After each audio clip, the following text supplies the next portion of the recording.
Thank you everyone for joining us at this last moment, but crucial moment.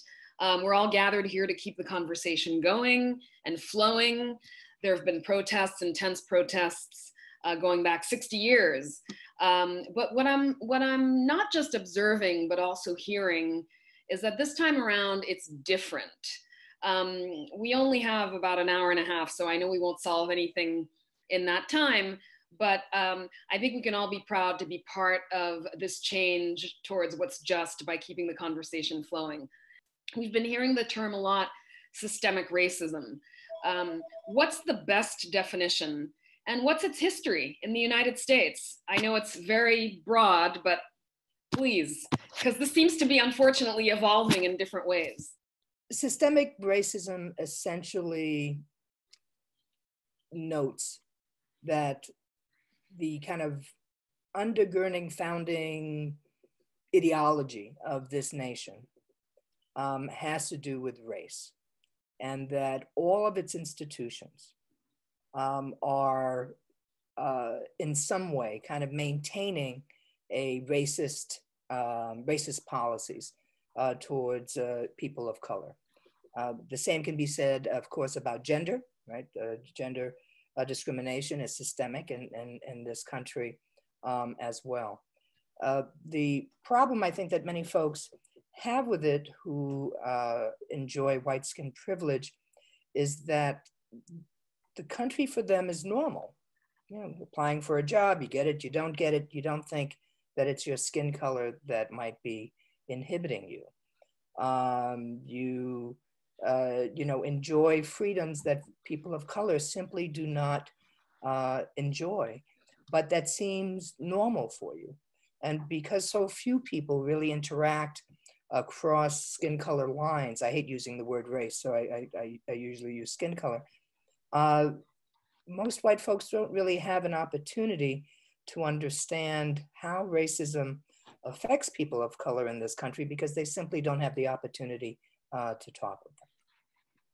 You know, one of the things, Lori, Lakin, Hutcherson, just to echo what Professor Cathcart just said, but to you, Ms. Hutcherson, you penned an essay a couple of years ago, which is still very applicable today and will continue to be, but it's come back to the fore. You wrote an essay that everyone should probably read if you haven't, titled "My White Friend Asked Me on Facebook to Explain White Privilege. I Decided to Be Honest." I urge you all to look it up. But for those who haven't, and even for those of us who did, what is white privilege? Because that again is the term alongside systemic racism. Well, the best way for people who have white privilege to understand white privilege is to think of it this way, and I'm quoting somebody else, and I forgive myself for not remembering the credit, but white privilege doesn't mean you won't have difficulties in your life. It just means your skin color won't be one of them. So it's the best way to understand it is that the word privilege, a lot of people hang up on that and they think that it means, well, I'm not wealthy and I've had a hard time, so how could you say I'm a privileged person? But the whole point is that when you try to apply for a job, when you try to buy a house or get a mortgage, your skin color will not be an issue with you being able to go forward in life. You're gonna get stopped by the cops, it's because you swerved, it's not because you fit the profile. So that's the best way to understand it in a really quick way. It's just a normalcy of being accepted as a person, how you present, as opposed to being judged because of your skin color. If I could just jump in real quick, the citation is actually Peggy McIntosh and her article, I have the title here, "White Privilege, Unpacking the Invisible Knapsack," which is also an excellent article to read. You know, to pick up on that point, because a lot of our audience also are younger people who are about to enter the world. Can you give either Professor Cathcart or Ms. Hutcherson just an example of what that is? I mean, you said in your essay on Facebook to your friend that when you were going to Harvard, well, the one in Massachusetts, Yeah. Some people would ask you. I mean, I don't know which other one you'd be talking about, but it's that question, it's that doubt.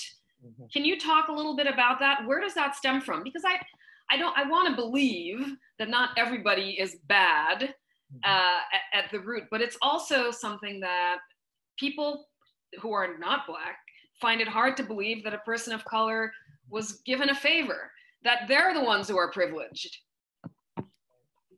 I'm happy to jump in unless Laurie, you want to take it. Oh, you go, and then I'll add on. Okay.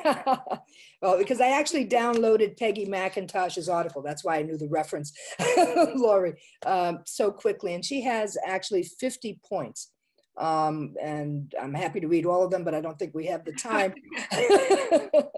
But I can maybe do a couple of them real quick. I can turn on the television or open to the front page of the paper and see people of my race widely represented. I can be casual about whether or not to listen to another person's voice in a group in which she or he is the only member of his or her race. Whether I use checks, credit cards, or cash, I can count on my skin color not to work against the appearance of my financial reliability. And of course, the examples that Laurie gave as well. All of them are commonplace: going to the store and not being, followed, being able to get a mortgage, having a bad day and not wondering why, is it because of your race or is it something else that's causing you to have a bad day. That for people of color in this country, we are, as like W.E.B. Du Bois, had mentioned, we're of two faces, essentially. We have to, we are of ourselves, who we are with our communities, etc. But we also have to be very well aware of the white gaze, if you will, how whites are viewing us. So that there's always in the back of our minds, for some maybe it's a little closer to the front of their minds, have to consider what it is that we're doing, saying, how the other person is reacting to us. If we don't get a call back for a resume that we sent out, is it because we weren't good enough or is it because of our color? And there are enough studies that have been done that show it's probably about your color or the name that your parents gave you. If it's a name that sounds too ethnic, and here you could fill in, any ethnicity, frequently you will not be called back. There have been studies, I think a famous one done in Chicago, they used the exact same resume, they just changed the names. And when the name had what folks would think of as a Black name, that resume never got a call back. The exact same resume with, a white sounding name got called back every time. So whenever we do these kinds of studies in this country, whether it has to do with renting an apartment, getting a mortgage, trying to get a job, it consistently comes down to those people who are the gatekeepers of whatever those things are consciously or unconsciously deciding not to give a person of color a chance. I would add that also there's two huge systems that are in play in everybody's life in America. Education, right, number one, and the media. And pervasively for however long both of those have lasted, the messaging has been white people are superior. Read our books, focus on us as the protagonists, look at our stories, raise us up as the smart people, as the capable people. And the images that you've seen with Black and brown people have been, by and large, the opposite of that, which are, these are the criminals, these are the dour people, these are the people who are taking your resources. So the messaging that a lot of white America, and all of America, frankly, has gotten has been that over the past 100 years or so, since there's been media and public education. So looking at those systems and how those messages have permeated also affects why I got those questions like, you're going to Harvard, really? You mean the one in Massachusetts? And then the question that follows that in their mind, whether they express it, is like, oh, it must be because of affirmative action. It's not necessarily because you were qualified. So those are two of the major things that are at the root of why we are where we are. So I wanted to, so we are bringing up education, and so I want to bring in Professor Benson. You authored a book, Unconscious Bias in Schools. We're in a school where the students start at 3 years old, going all the way through high school. What do we not get in educational institutions about unconscious bias? And what is there still to learn? I know that there's still a lot to learn, but is it still a constant work in progress, Professor Benson? Well, what I believe is that schools are a place that students learn academics, but also learns like social, emotional skills, learn how to be good citizens. And it's been the climate of our schools to be what Michael Pollock calls color mute. That when I do consultations with specific schools, especially elementary schools, I make it a point to have all the teachers sit in the classroom and watch me facilitate a conversation about racism with students. Because students know racism very well, especially kindergartners, because they haven't learned yet to be that it's socially unacceptable to say, I don't understand why Black people's skin is that color. Do they drink chocolate milk? You know, is that how, will I turn that color if I stay in the sun too long? And these are legitimate ways that students understand race very, very well, but they haven't learned the filters as they begin to be what I call racially illiterate as they work our way through our schools. By not talking about it, by not acknowledging that racism is a history in our country, we're making our future citizens illiterate. And so that's why we as adults have such a hard time talking about racism, because we're functionally racially illiterate and we cannot talk about it because we haven't been taught to. And so I'm glad that we've mentioned studies around the dynamics of racism. And the one that sticks with me the most is a Kenneth and Mamie Clark study from back in the 50s, the doll study. I'm sure most of us have heard of this study. The doll study, so because a lot of people in the audience are also not of the United States, and so I don't know are exposed to that. So if you can briefly tell us what that is, it's fascinating. Yeah, the doll study, and it's been replicated a number of times. It was replicated again in the 70s, then again in the 90s. And this is essentially, you take kids who are around the age of 4 or 5. And of course, you get their parents' permission, and it's just a test to see which doll they prefer. And you present them with a white skin doll and then a darker complexion doll, and you ask them which doll they'd like to play with. Simple as that. And what has been shown over the course of time, ever since the 50s, all the way up until the 90s when it's been replicated, that regardless of the color of the child, whether it's a Black child, a Latino child, an Asian child, a white child, that the children often pick the white doll over the darker complexion doll. That's because they've been inundated with messaging very early on that white is better, that white is nice, and Black is bad, or darker skin is bad and worse and not pretty. And so they're inundated at such a young age, and they know and comprehend this at such a young age. So if we don't start young, not teaching them, but just opening the space for conversation, because that's what we need to do, open the space for them to talk about it. We're so uncomfortable as adults letting kids talk about race. You know, so that's why I do this during my consulting, that I have the teachers sit around and the teachers are squirming in their seats like, can the kids say that? Aren't you going to intervene and say that's not right? I'm like, no, we're going to let them talk openly about it and talk to each other and then thank them for having an open and honest conversation, because we can't continue to teach students that talk about race is taboo. So being that, you know, and you did mention the term taboo, we often hear that saying, oh, I don't see color. I'm colorblind. I don't see color. I mean, that always to me sounds like, well, I mean, you must be really totally blind. Because is there something wrong with seeing color? That's a great aspiration. I think it's a great aspiration if we didn't all experience society by color. And so that's what I respond like, okay, when folks say I'm colorblind, like that's a fantastic aspiration. If race no longer mattered, that's where we want to be to. We can see skin color, but it would no longer come with negative or positive attributes. That's a great place that we want to be at. But right now, unfortunately, by you not seeing color and saying you don't see color, that means you're discounting the history of racism in our country. And you're discounting someone's history and discounting someone's experience in the way in which they experience society. And so and unconsciously, that's why we write the book called Unconscious Bias. Really, it's a book about racism, but we call it unconscious bias because that's safe, right? It doesn't put any onus on anyone. And when we use the word racism, I heard you early on say that I can't see everyone as bad. Racism doesn't mean bad. Racism means we've ingested racialized messages throughout our life, and we've ingested them, and we play those out in our lives, and we impact others. And so when we decouple racism from bad, then we can begin to talk about how we all ingested racism. And we really need to focus in on that. Interesting. Okay, no, that's a very good point. I wanted to go back to you, Lori Hutcherson. I'd like to switch a bit back towards media coverage. As the founder of the publication Good Black News, first of all, I want to find out why that title, and also, you know, where did the idea come from? Where did it stem from, creating such a platform? And how are you seeing this moment that we are all living in being played out in the press? Is it possible even to be biased, because we all saw the video? Okay, well, I'll start with the first part of the question, and I'll tell it as a story, a short story. But I, by vocation, am a writer and producer of television and film.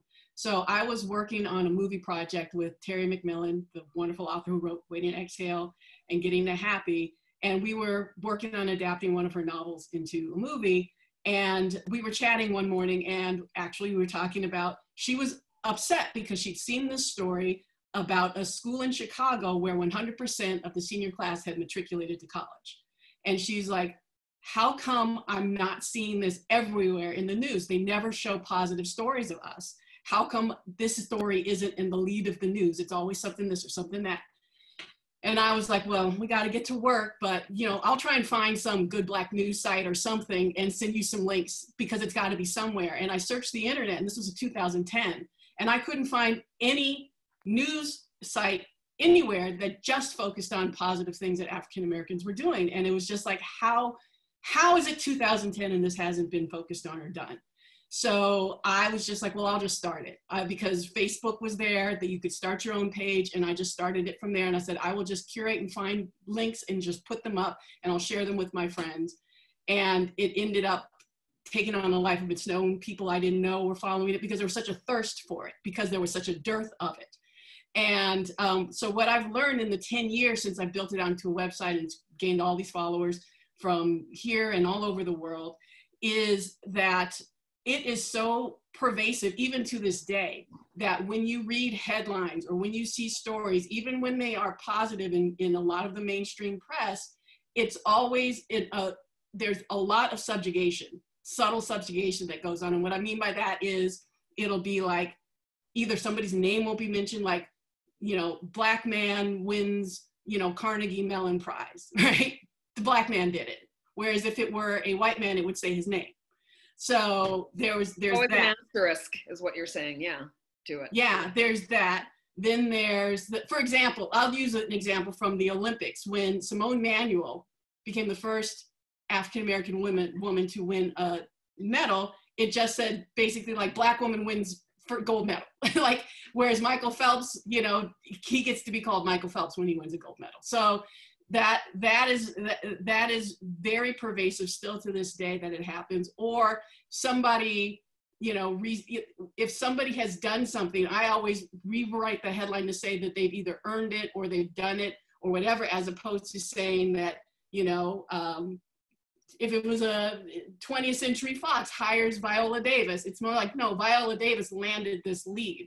Right. It's just switching things around, because when you really look at it, as I have, you see that there's a lot of that happens with Black and brown people. And in terms of where we are today and what I'm seeing today is there's been a huge thirst in the past few weeks for education, which I appreciate. So there's a lot of, the site was originally intended for African Americans, but everybody's welcome, of course. And there's a reason why there's an archive, because I want people to be able to search and read stories. So there's been a lot of white people coming to the site and really trying to educate themselves, because frankly, we had some server issues because of the increased traffic this week. And a lot of people just wrote to me directly and said, I came to your site to educate myself. I want to read these things, you know, what's happening. And that has never happened. Like, I've never seen a level of interest that deep and it feels like there's a new level of awareness. Oh, that's reassuring, actually. Let's keep that momentum going, and to stay on education a little bit, and also with the current other pandemic that we shouldn't forget, is COVID. So I'm directing this to Dr. Sylvie de Souza. Dr. de Souza, you're the head of emergency medicine at the Brooklyn Hospital Center. You've been on the proverbial front line of the COVID pandemic. in the United States, minority communities were disproportionately affected. And we also have in our audience newly graduated students, some of whom might want to get into medicine like you. So what was, you know, how are you training your residents? And can you give some examples of what it was that you experienced when you entered the profession? And were you ever discouraged? I know there are a lot of questions there, but I'd just like to give a little perspective for people who don't know me. I mean, I am biracial, so that gives me yet another perspective. And I have grown up in both in France and West Africa and other countries. And I came here in my teenage years. And I must say that I was never made to think about race until I came to the United States of America. I never really questioned. I mean, this was my mother and this was my father. I was never made to feel that I had to really give it much thought. I mean, clearly racism exists in other countries. It exists in Africa, it exists in France. I'd say it's more overt. So when it exists, you know, growing up as a child, you know, this is the bakery shop you must avoid because these people are not necessarily very friendly to me. But it never goes beyond that. I think that if you have the parents who explain to you, you know, you're able to associate that with a lack of knowledge, perhaps. When I came to this country, I was immediately made to have to identify myself as either Black or white. There was no, in 1980, there was a census where folks came to the house. At the time, they used to do rounds before the internet. And they asked my mom, who was Caucasian, okay, what is your race? Caucasian. What is your husband? You know, Black, you know. They said, well, African-American. She said, no, Black. You know, they said, okay. And so what is your child? How many children? One. She goes, métis. And, you know, the surveyor, you know, stared at her and said, there's no category for that. So I'll just check off Black.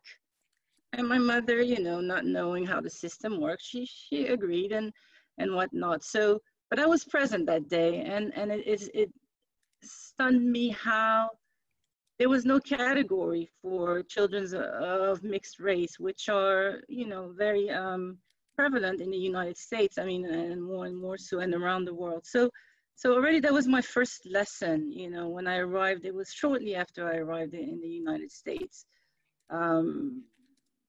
And thereafter, every application I filled out, whether it was for college, medical school, a job, a residency, you know, had that question where I had to pick one category and that's it. The fact that there was no word in the English language to describe children of mixed race, you know, métis, was definitely something I couldn't understand. I couldn't get my hand around that. It's as though they had no identity, right? So there's the Spanish word mulatto, which is pejorative. It's a mule in translation. There's in English, you know, the Queen's English, there's half caste, as though you're half, you know, human. You're half a human being. And now I actually looked it up today, and they just use a French word. You know, the translation, if you Google Translate, you know, métis is métis. So, you know, so this is my perspective where I come from. Now, I applied to college and medical school in this country, and I was fortunate to be able to complete education in this country, but always made somehow to feel as though somebody had, I was fortunate because someone opened the door for me. Somebody gave, I was lucky. And yes, there were some people along the way who opened doors for me, but it was based on merit. You know, it was based on the fact that I deserved to be there. I deserved my seat at the table. I deserved that spot in medical school. Now, you know, I went through my training in the same manner. And now that I'm in a position where I have to train the physicians of the future. We have 32 residents who we train in emergency medicine.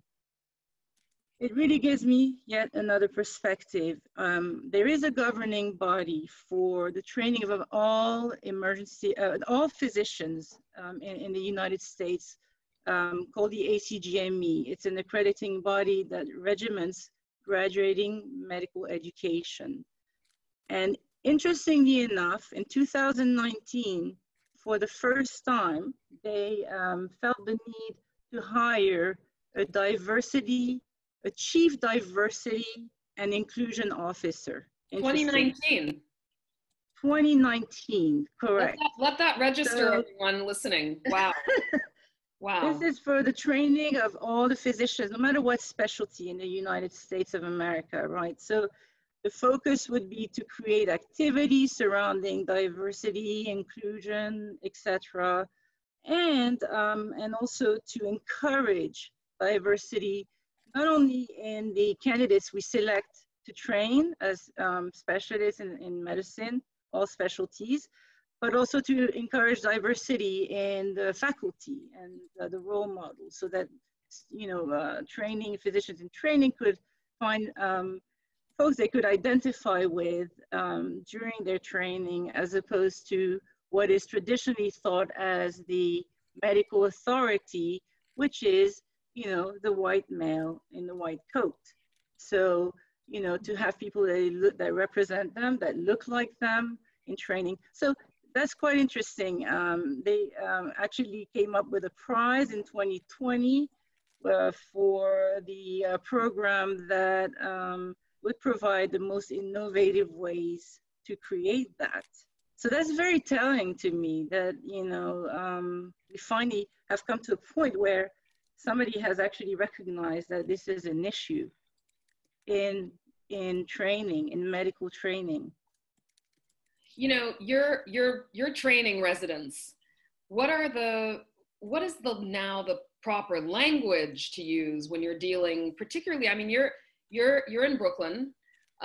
You have a lot of patients with existing comorbidities who came in with COVID, disproportionate amount of minority patients. Was this sort of like the veil being lifted as to the inequities, even in the medical profession, in medicine in general, in healthcare? I think we were all aware that it was always there. The COVID crisis just brought it to light. It brought it to the media. Those were always populations at risk, those who don't have access, and largely it's the Black and brown populations, which we largely serve at Brooklyn Hospital. And it always existed. We were always aware of it. It just was brought into light by this specific pandemic. For the better, I can only hope. You know, I want to move into some of the questions that we have to the panelists, if any of you would like to, you know, to answer them. But I know that, wait, sorry, I'm getting used to this webinar thing here. Someone asked, I'm in England, UK. I moved back here in 2015 and I'm an anti-racist activist and trainer, but my work is done in the US. I feel unsafe and unable to talk about racism in the UK. I cannot mention white supremacy culture. I cannot mention white privilege. I cannot mention white fragility. I'm studying for a PhD at a leading university. My subject matter is racism in the police, yet I cannot mention this terminology. Why do you think this is? Professor Cathcart, do you want to answer that? Sure, I was just beginning to online. I think the very simple answer is that the UK has not had a civil rights movement yet. And unless you have that kind of movement that can really begin to uncover the systemic aspects of racisms in the UK, until that happens, it's going to be very difficult for people to talk about it. And the big issue in the UK for the longest has been class. So much that happens in the United Kingdom has to do with class because, of course, of its history.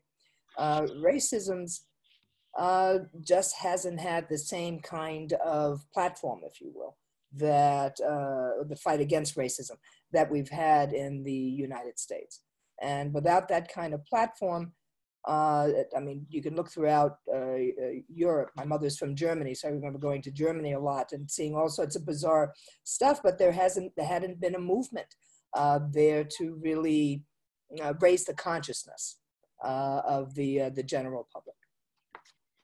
You know, I wanted to ask you, to any of you, either Professor Benson or Cathcart, or Laurie as well, defunding the police has been the headline since these protests have started. But where else, you know, should we focus? I mean, Martin Luther King said, our struggle is for equality, and that means economic equality. So it's got to be across the board. I mean, now I'm seeing not just the police, but let's see your boardrooms, let's see your offices, let's see your schools, how about in academia and all of that. So I don't know if any one of you want to tackle that, answer that. Professor Benson, maybe you want to go ahead. Yeah, so what I espouse right now when I talk, and I want to get back to that other question too about talking about racism in the UK. I've traveled to several different countries and worked within their education system, and I use words as racism and white supremacy. And the question is not can you, the question is will you? It's always will you? Because once you start to confront white supremacy in a way where you use language to identify it, it becomes uncomfortable. And what Robert DiAngelo talks about is white fragility, and that we often operate within a sense of what's comfortable for the white majority. And we can't always be in that space. That's not how we make progress. And so to get back to your question about what do we do in terms of you know, is it defunding the police? Is it economic mobility? Like, what is the right way to go? I believe in this moment, folks need to turn their attention to their newly found interest. And now we got to remember that folks have been getting shot on camera for quite some time. This is not the first one. And so for me, it's another day of being Black in America, while a lot of Americans are really surprised that this is still going on. Especially, you know, 4 years ago before this president, folks were asleep thinking that we were in a sort of a post-racial time, when really this is who we were. Then it was just not as public, right? We were always this, but now it's public, you know, it's being uncovered. And so what we need to do, what I espouse, is dealing with racism in our close personal and immediate, where it is right in front of us. How are we able to affect it within our circle of influence, you know? And so, for example, when we're talking about the history of policing in schools, it's something I do research on, is that the policing in schools movement came out of Minnesota back in the mid-'80s. And the original intent of school resource officers was to increase the communication between the community and the community, schools, and law enforcement. That was the initial intent.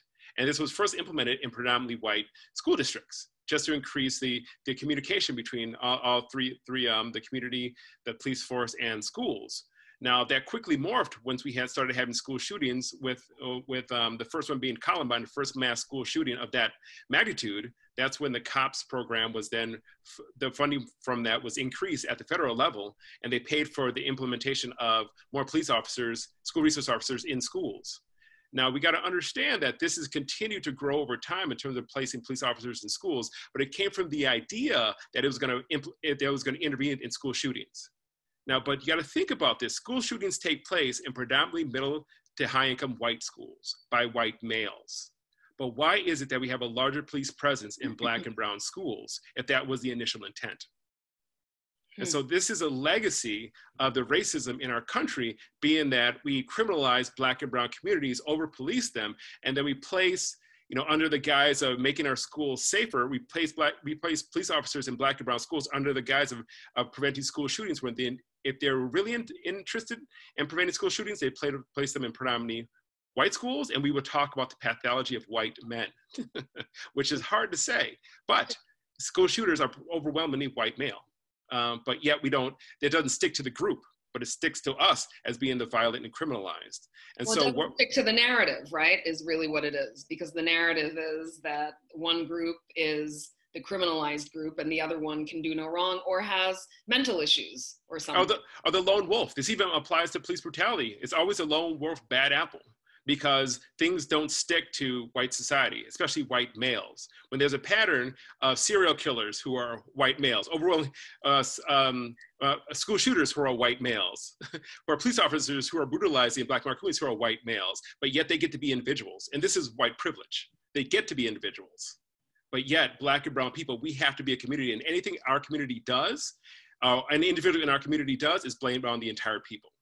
You know, and so what we can do in this is look into it within our circle of influence, and I can apply it to the school that's hosting this talk. That there's a history of racism when it comes to private schools. The history of schooling in terms of separating folks by class. That's in the privileged classes, typically white wealthy landowners who were able to afford private schooling. You know, there's a real role in terms of dismantling racism within the realm of schooling that lies within the hands of private schools, that they could take a more definitive role in that. This movement, though, has moved globally, right? We're seeing this not just here. That's one difference that I'm seeing. And then domestically, the other difference is that it really does seem incredibly diverse. And it's not just in big cities. It's in small towns. It's in small little clusters. What do you make of all of this? Dr. Cathcart, Professor Cathcart, if you will, would you know, what's the difference? You got it. I wanted to just follow up with something that Tracy said, and Yes. then I'll quickly get to that. Tracy, you stole something I wanted to say, that white folks have the opportunity to be individuals. Blacks, of course, are seen as monolithic. So you don't see any differences around class or any of these issues, because it's always just a Black person got to do this, and Joe Schmo, the white person, is always named. One thing that changed that, and I think this now begins to get to your question, is that what happened to Mr. Floyd took it out of another Black person got killed from a cop, because around the world, everyone watched for 8 minutes and 46 seconds as this man was being killed on television. And that removed Mr. Floyd from just another Black person getting killed into something wholly different. And, you know, there are all sorts of other reasons why, of course, we're at this moment, not just in this country, but over the world, the rise of white nationalism worldwide, you know, the election of all sorts of fascist-like leaders, not just here, but in other countries as well. But I think there was something very special about watching a man die in front of your eyes. Watch this officer, you know, forcing his knee constantly down on this man's neck, that woke people up. That woke them up to realize they didn't know very much, and that's why we're probably, all of us are getting lots of emails from our white friends asking us what can, you know, they do. But this was a very different type of assassination. It wasn't quick, it wasn't fast, there was no scuffling around. It was literally an assassination of a Black man on television. And I think that particularly for our younger folks, our, you know, millennials, but these marchers, all age groups, all, you know, ages, all skin colors, all ethnicities, all backgrounds are coming together, because this was just about the worst thing that anyone could imagine. Because all the others, there could always be an excuse. Oh, he had a phone, it looked like a gun. You know, he put his hand someplace. Oh, I thought he had a gun. You know, that for every other cop, they could come up with the usual, I feared for my life, so I had to kill this person. This was not that case. And I think it really took the veil off of the way racisms are usually shielded in this country. I just want to say the name of the courageous 17-year-old young woman. Yes, I was going to ask you. Her name is Darnella Frazier, and her name has not been said enough. Her contribution to the societal change has not been acknowledged enough. The bravery it takes to stand there with 4 policemen staring you down and yelling at you while they're killing somebody, and to keep that and to post that, to have the presence of mind to do that, that was somebody, your guys' generation, you know, that was you who did that. So everybody has a chance to call it out. Everybody has a chance to be a hero. Everybody has a chance to stand up for what's right. And I don't think that that has been celebrated near enough in the media. because she is a national hero. There's been this this ongoing campaign, if that's the word, probably not, but this movement also of calling out the racists. And by that, I mean the statues and the monuments here in this country. But again, we're seeing this around the world. We're hearing about the Winston Churchill statue. We're hearing about the Cecil Rhodes statue. How is this movement, how far does it have to go? How far can it go? Is it, we're trying to basically undo centuries and centuries of cruelty here. Are we ever gonna see harmony in our lifetimes? I believe that it's moments like these, and as a historian, you know, certainly the other times we've had in this country where people rose up to fight back against, you know, these various issues, that gives me hope. And this generation, the millennials, and now the folks who are just coming up now, I'm not sure if they got a name yet, that, you know, these two younger generations are really not taking it any longer.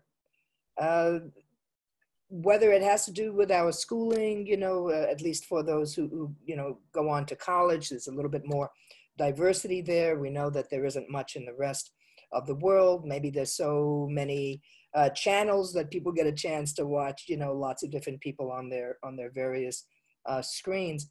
But there's or maybe it's just because of the president we have, there just doesn't seem to be much interest in maintaining the status quo.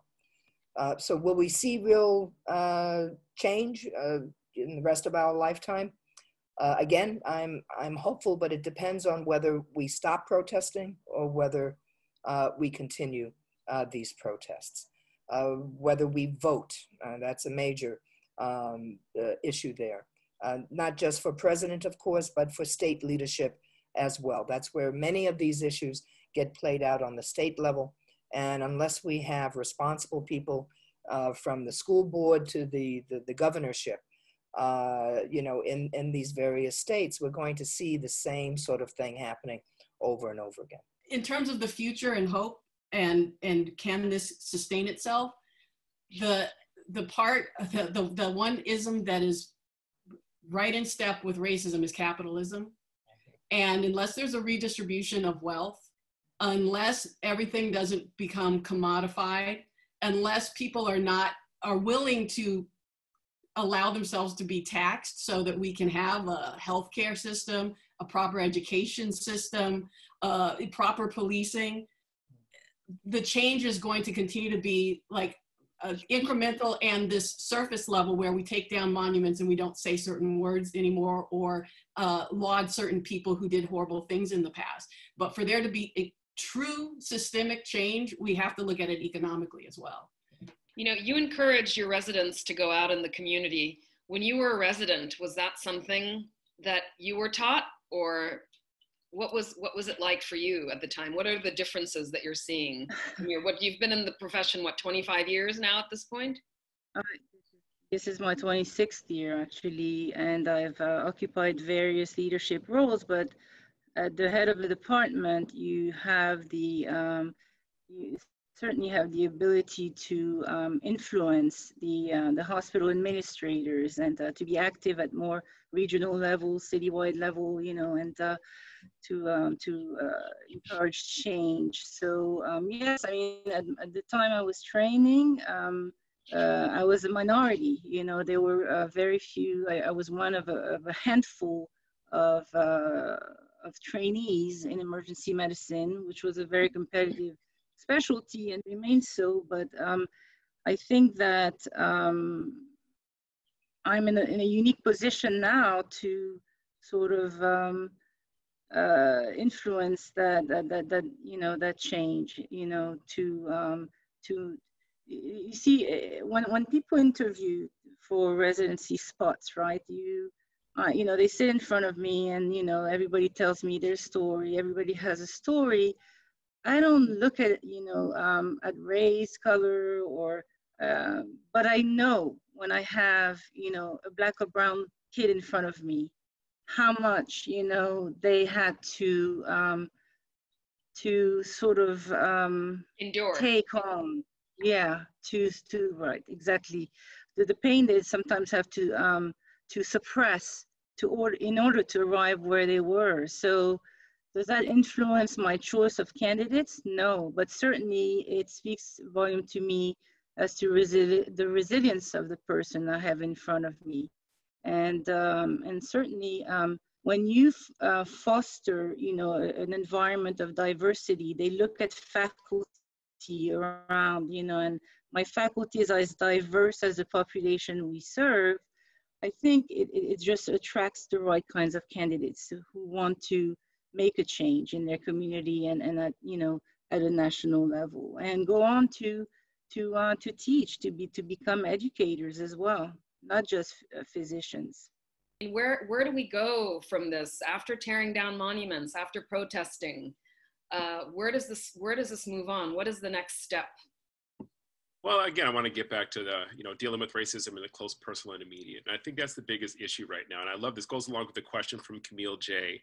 in the panel about narcissism.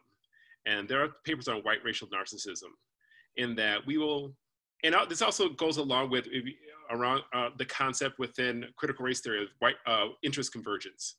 At this point, there's real interest convergence among white folks not wanting to look racist, right? They want to look like good, non-racist white people. So you have all these companies, these predominantly white companies, historically white companies that are headed by, you know, white boards, white presidents who are putting out all these statements. You know, I get one from American Airlines, Uber, Lyft, you know, Airbnb every day now. I'm like, oh, everyone was for this. And then they list off the list of stuff that they're already doing. But I'm like, if you're already doing this, why does racism still exist, right? But there's a real pull for folks to disassociate themselves from racism, right? And so you see folks getting, you know, tearing down monuments, out there marching in the streets. But if you ask, I mean, I could venture to say that if you ask a typical person, especially the white person, have you read, you know, Joy DeGruy's post-traumatic slave syndrome, or W.E.B. Du Bois, or read Cornel West, Race Matters? You know, are you really deeply thoughtful about what you're doing and how you're doing it? I doubt not. But there's a will to get rid of that guilt and shame, to say I've done something. I publicly attributed myself to, like, saying Black Lives Matters or holding a sign up. I think that is a sign of progress, one, and that's not going to take us to the future, right? Because that's fleeting. And so what the real work comes in is when folks think about how they support racism within their circle of influence, once again. And there's three prongs that I ask folks. How do you think about how do you think about how you support racism in these three areas? About where you live, how does racism inform where you live, where you send your kids to school, and who you hire to work with?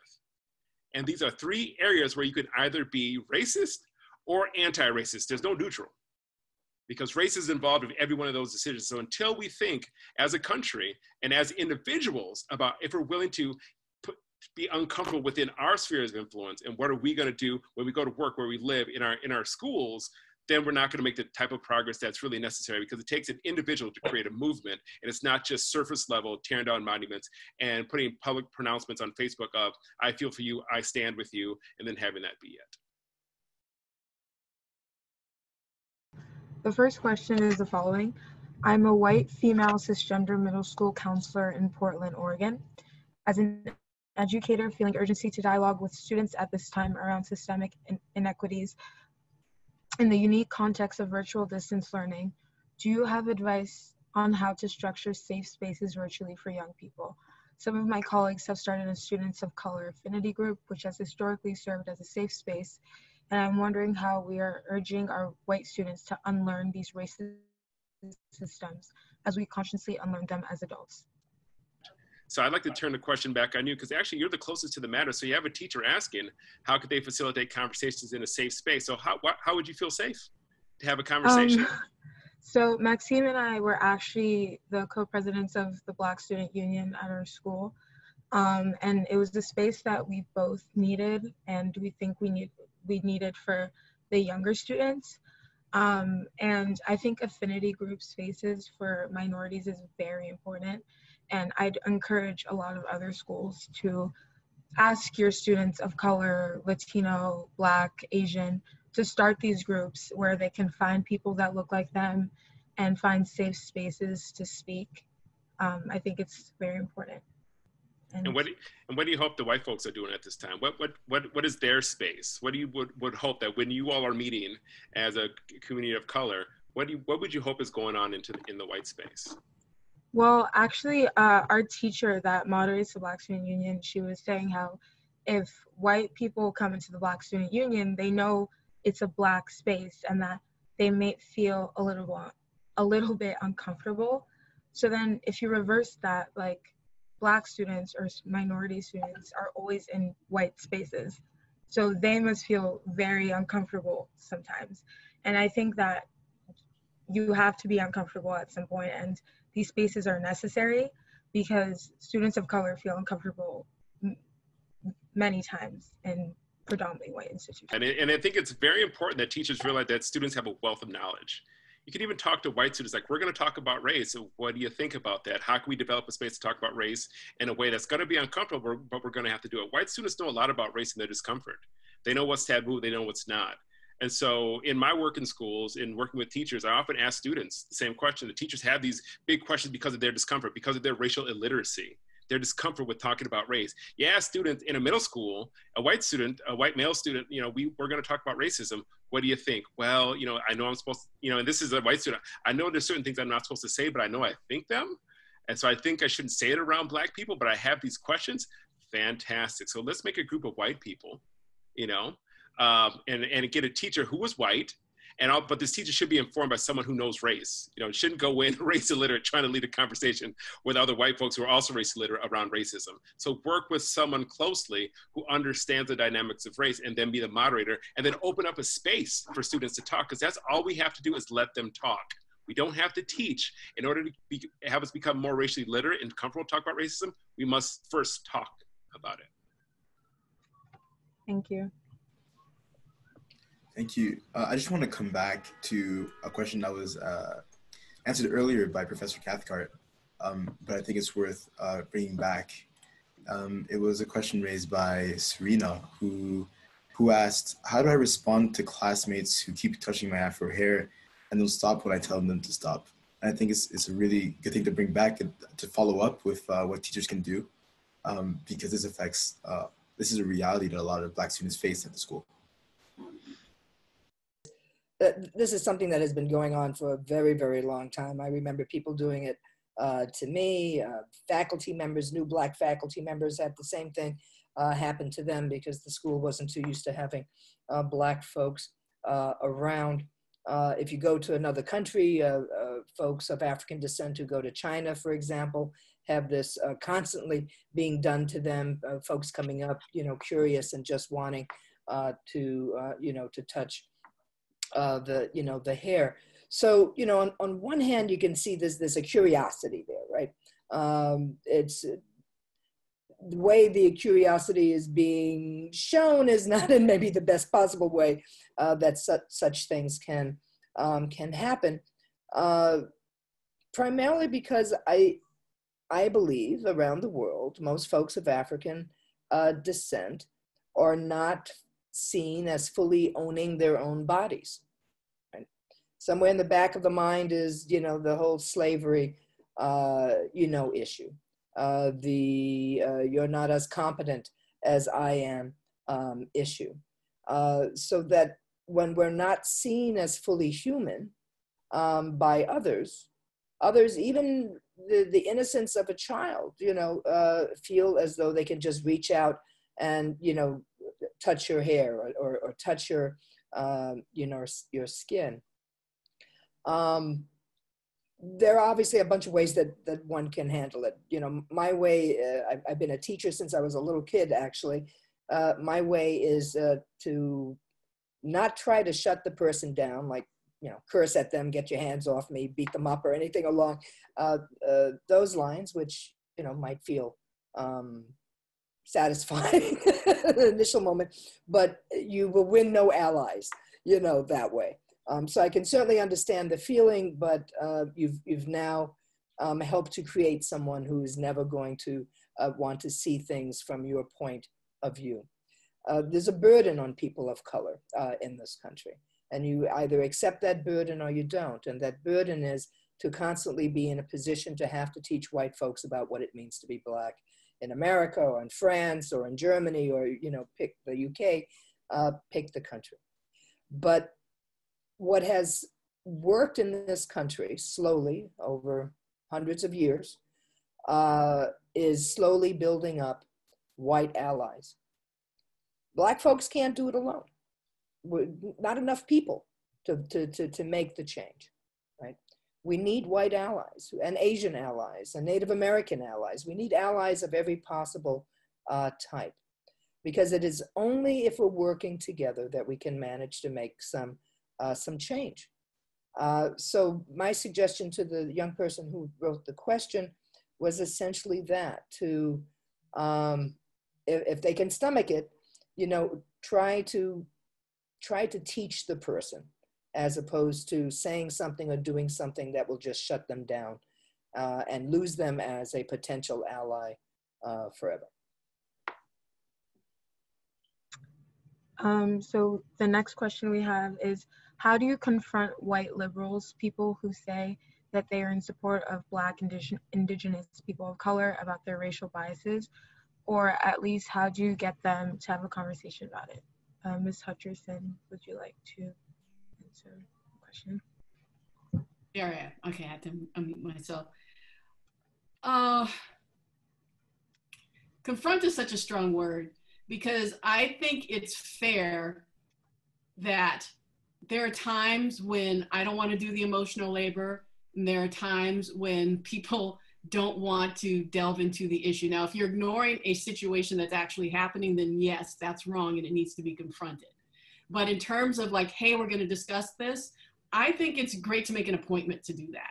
You know, honestly, it's just sort of like, give people a time to let it sink in that this is what we're going to talk about. It's like, hey, you know what? It's sort of like we're talking about creating safe spaces or whatever you want, whatever terminology you want to call it. It's like, hey, this is something that we need to do. We should have a meeting and we should talk about it. Let's bring our ideas. Here's the 3 main questions we're going to talk about, and then it'll be Q&A afterwards. Having structure helps everybody to come and be prepared on some level to engage in the topic at hand. So that would be how I would try to structure. Let's have the conversation. We don't have to have it in this moment, but we need to have it by X date, and let's have it. That would be what I would do. And then if people are resistant to that, then you can question them about that. Why are you resistant to having a prepared conversation? I'm not putting you on the spot right now. You have plenty of time. I'll send you some links. You can be prepared. So that's what I would do. I would continue to make it part, because I believe that, I don't know who has had the opportunity to go to, for example, the National Museum of African American History and Culture in DC. I feel that literally every citizen in the United States should go through there, and you will understand. You will just understand. It's like, it should be a requirement for citizenship to understand racism in this country and the way this country was built from an honest perspective of historical import. So I think that organizing around education and educational opportunities is the best way to talk to people. Because if you're trying to correct an individual, they're just going to be resistant and defensive. But if you're talking about what can we do together to deal with these problems and go forward, I think people will be much more receptive. You know, we have, if I can interject to your point, Ms. Hutcherson, is that we have the example, and Brian Stevenson brings it up a lot, about how Germany has come to terms with its past by confronting it. Is it a question that because it's something that happened in the near past there in the middle of the 20th century, that there's really no choice, whereas there seems to be this combative feeling constantly here that this was 400 years ago, this is not my problem, why can't you get over it?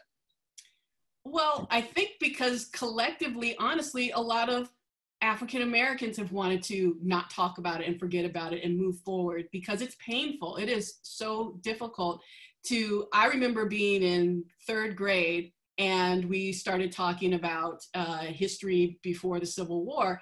And I referred to myself as like, well, I would have been a slave. And my teacher was like, oh my God, no, don't say that, don't say that. But it's just like, well, who am I supposed to identify with in this chapter? because I'm not seeing myself in these other people, I'm seeing myself here, right? But she like chastised me for seeing myself that way, because I should be ashamed to be connected to that history. And there's a lot of shame all the way around about that history. So that's something that goes both ways in terms of the silence around it. I think that, yeah, because 1865 to me is, you say 400 years of history, but that's like 100 some years ago. So it's not, and then Jim Crow and the civil rights movement only 40, 50 years ago. So it has been part of living history for a lot of Americans, and different iterations. So I honestly think it's a problem, because I don't believe Germany was built on a system of eliminating Jewish people, but America was built on a system of using Black bodies for free labor and a whole system of dehumanization. So it's so much more deeply rooted here that, and because the profit margin in capitalism ever has stayed like this, became the greatest country in the world off of this, it's so much harder to dismantle. Because when you start talking about like property taxes being what funds schools, as opposed to, government tax money, it's all tied to property, it's all tied to ownership.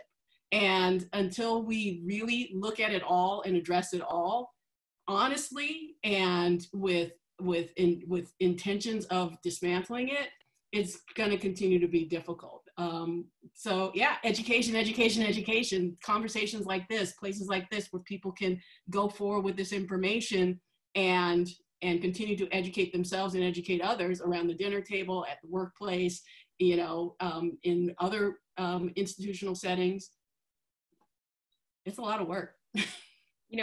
Before I throw it back to Tiwani and Maxime, there's also a question being asked that I'd like Professor Benson to answer, because you do a lot of these workshops, and I know who asked this question as well, because I know he cares a lot about this subject, is David Jones. What advice would you give a well-meaning white male leader who wants to drive change and action and help, but are all too often getting it wrong? What general advice on what they should be doing, and what are the dumb things to avoid? So either you, Professor Benson, or anyone who wants to get that one. And then afterwards, Tiwani and Maxime, please. Well, the first chapter in our book is called Starting with Self, and that we have to realize what our goals are. So well-meaning white male, what is your goal in terms of addressing racism with others? Because what I found in terms of working with others who are well-meaning white people, they have to locate themselves on the racialized continuum. Janice Helms writes a piece on the racial identity development continuum. Like, where are we in terms of developing and understanding our person as a racial being, and then our role in anti-racism? So starting with self, and what are our reservations about making mistakes? We must understand and give ourselves the leniency and approach it with humility, that we're going to get it wrong 9 times out of 10, because we simply are not literate in how to talk about racism. But doing it with enough humility to say that I'm going to get it wrong, and by expressing yourselves and leading the work and doing it in a way with humility and putting it out there that we don't know how to do it correctly, and we're going to find our way together, I find is one of the best ways to get the conversation going, because there's not always a target that in mind in terms of like what you're aiming for in terms of discussing racism or anti-racism. But there should be a way of expressing the fact that we can't even talk about it as an issue in and of itself. And so when it comes to the fear that's in the back of the mind of why you're so afraid of getting things wrong, I have a paper coming about the fears of white people leading for racial equity. It's either a fear of losing status, saying something wrong, or fear of losing power. So these are at the base of not wanting to adjust racism. But really, as a white male in society, especially when you're in a leadership position, it's really not that much risk, But also, don't go into it with just good intentions ignorantly. Mm-hmm. So read, educate yourself, but don't let that reading and education stop you and just get caught in a book. One of my good friends just came out with a great piece in the Washington Post this morning. It's called "When Black People Are in Pain, White People Just Join Book Clubs." So I'm sure it's a great piece. You should read it. It just came out in the Post today, because I know, at least in my circle and in my social circle on Facebook, that a lot of folks are running to join these book clubs. And They're really motivated at this point in time, but as soon as it quiets down, the book clubs fall apart to no meaningful change. So you need to decide while you're educating yourself, then what are you going to do? And then partner with someone who's an expert, and I cannot stress that enough, so you don't do it wrong.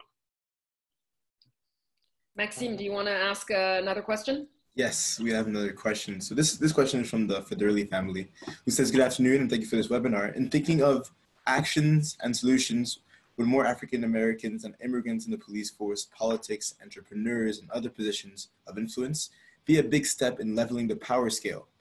I have much faith in the youth. They basically own social media and seem to be socially and politically increasingly active. Can solutions be found from the inside out and bottom up? Ms. Hutcherson, if you want to take a hack at that. Yeah, I believe solutions can be found. Again, like I'm gonna go back. Darnella Frazier was a woman walking by, had a phone, did something. It's changing the world right now. We all have the capability somehow to do something to make a change. Whether it is, I don't know, starting a small group of people there, you just start having conversations and come up with ideas, see which of those ideas are actionable, and then try to recruit other people to do it. It does not require money, it requires intention. It doesn't, it might require time, but there's always a way somebody can do something. And if you don't feel like you can do it on your own, find a group where you feel supported, where you feel like-minded, and you're doing something. Because look, a lot of people are different. Some people are protesters getting out on the streets. Some people are writers. Some people are musicians. Some people are fine artists. Whatever it is, your intention is to dismantle racism, to be anti-racist. It can come out through your work and through who you are and through your being. But you have to be committed to it on a conscious level all the time, because this is not going to be over in 2 weeks. It's going to take years and possibly generations. I hope by the time, I'll do a small story. I just had my 30th year college reunion, which was a virtual reunion. So everybody was like this on Zoom and presenting. And one person said, and we always say forgive my French, but it's English. I'm gonna say, one of my persons said, by the time you get to be 50, you've dealt with a lot of bullshit in your life, right? and to me, my prayer is that by the time you all reach 50, you will not be dealing with racist bullshit. Still be dealing with bullshit, but maybe not the kind based in racism. So, I think that's a goal. I think that is a goal by the time you all are at your 30th reunion for Lycée or for whatever colleges you go to, that this could be a conversation about what had happened when I was a teenager. But it is going to take a generation or two. And if I may jump in? Of course. Yeah.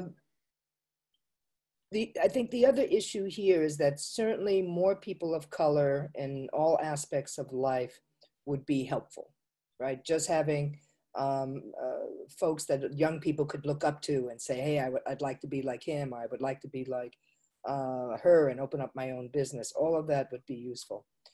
Where it comes to the police force in particular, that isn't enough.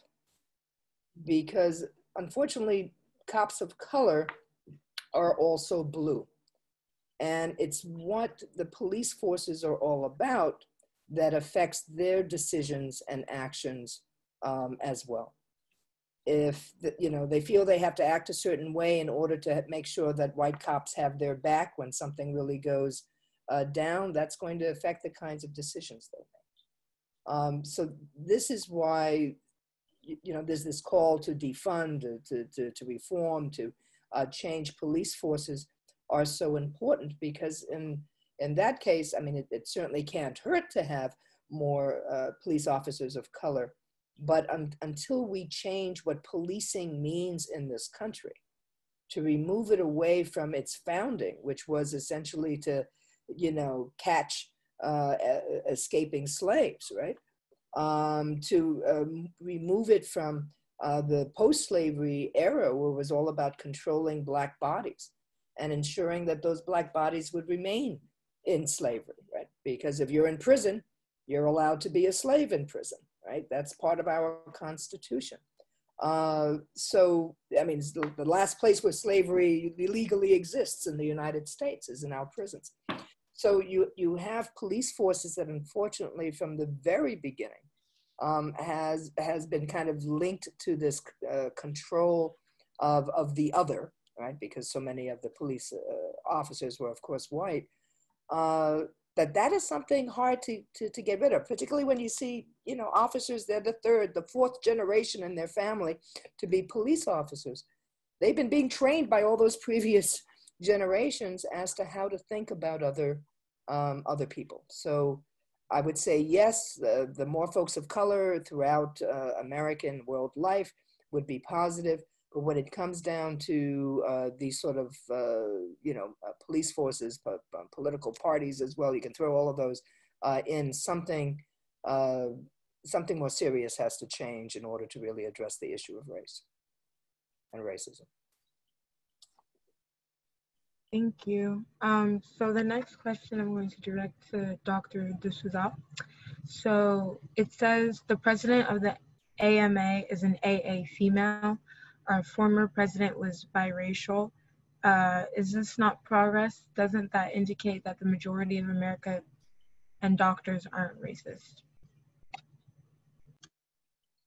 It's certainly a progress to see African-American, Black females in leadership roles. It needs to trickle down though to the front lines, down to, you know, the boardrooms in hospitals, the healthcare administrators, and those who control insurance companies and make decisions about who has access and who does not, and you know, ultimately to the training of the doctors of the future who will take care of the American public.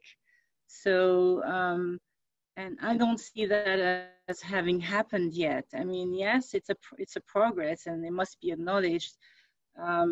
However, we need more. And I think, you know, to come back to the questions that were asked before about what can be done, I think starting the uncomfortable conversations is very important.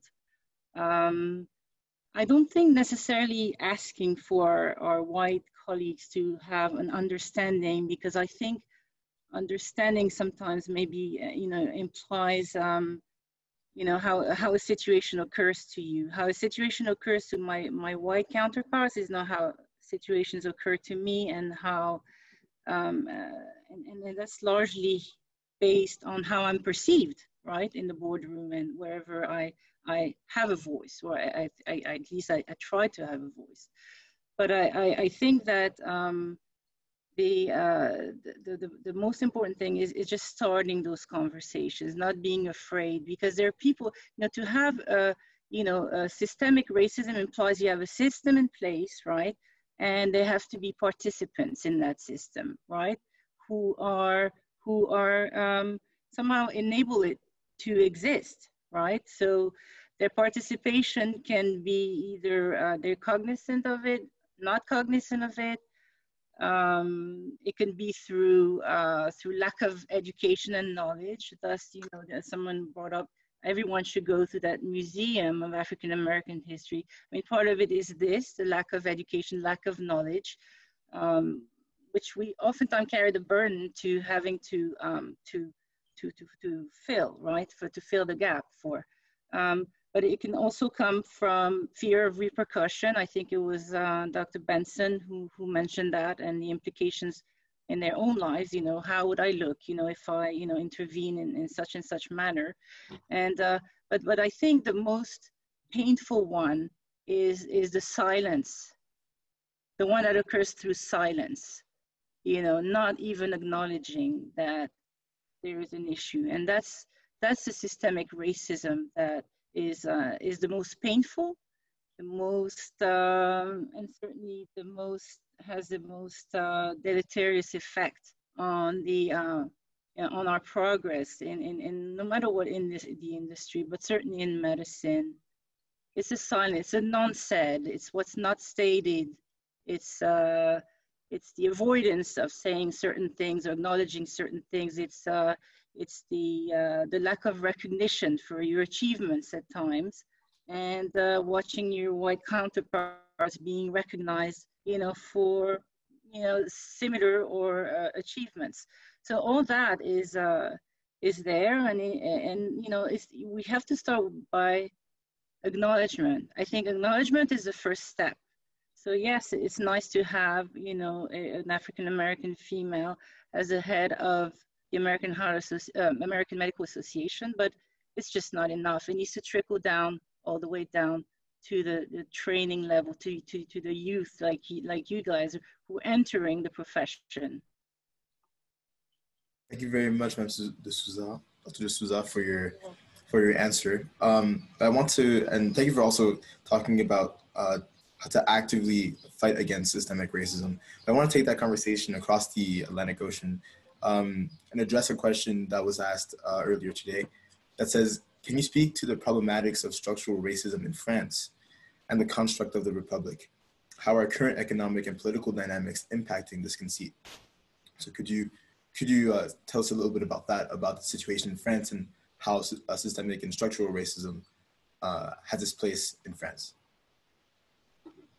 Yes, I think there's definitely a rise that we've seen over the last few years that really has been disguised in the anti-immigration movement. But really, when you dig a little deeper, it's really, we don't want any folks that don't look like us in here, including those who were born there, are still oftentimes the victim of this kind of discrimination. So having left there in my teenage years, I think that, I was sort of confronted with two different, how would I say, environments that impacted me in a different manner. So when I go back to France, certainly I can see, and I don't know if it's because I have the perspective of being an adult now and having left there as a child, but I think that it's there, it's present, but I think it's more, it's certainly more overt. So at least you can identify, who are the racists and the movements that propagate that sort of those sort of behaviors. Whereas in the United States, the big difference, I think, is that it's often very, what's the exact, it's more subtle, let's put it that way. It's not stated overtly. And that's, I think, even worse to fight, in my opinion. So if I can, we're gonna wrap this up, but I do have one last question. If you can all sort of answer our panelists in your own ways briefly, if you're able to, is that there's been so much coverage, obviously, about George Floyd because we have a video, but we're also hearing a lot about Breonna Taylor, who was killed in her home, in her house.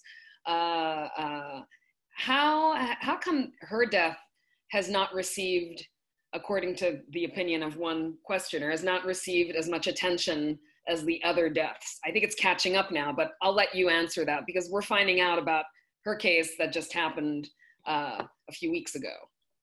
I was literally just typing an answer, so I'll be quick and let others. Yes. One, there's no video of it, right? So people can't see it happening, so they're not feeling it. Two, Black women have just been devalued in the United States.